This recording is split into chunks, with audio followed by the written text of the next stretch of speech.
made of these two stories. We not only know them, but we live them. We live this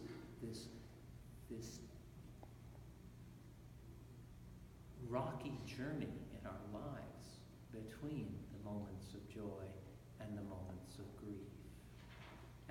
And it can be very confusing a lot of the time.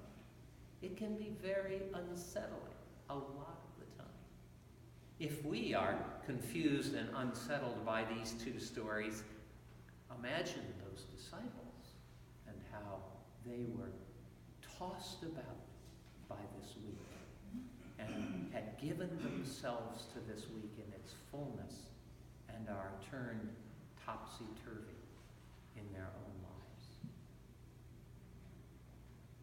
What the disciples didn't know is what comes after. And that really is the great joy for us. We can stand in the middle of our grief and in the middle of our joy.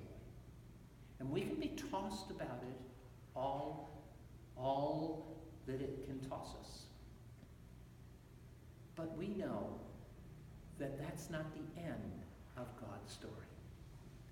That ultimately, no matter what we do, whether we lose ourselves in joy or lose ourselves in grief, whatever we do, God has another chapter beyond it. God has more to say.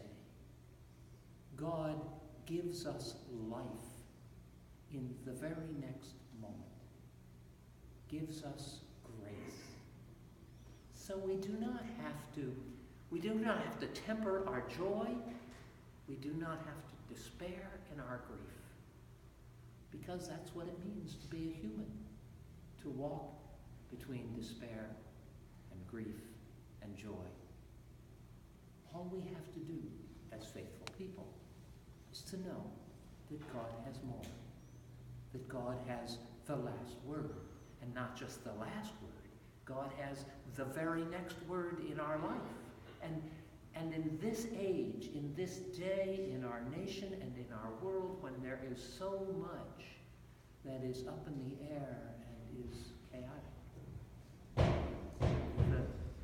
the word of faith is that God is going to speak next.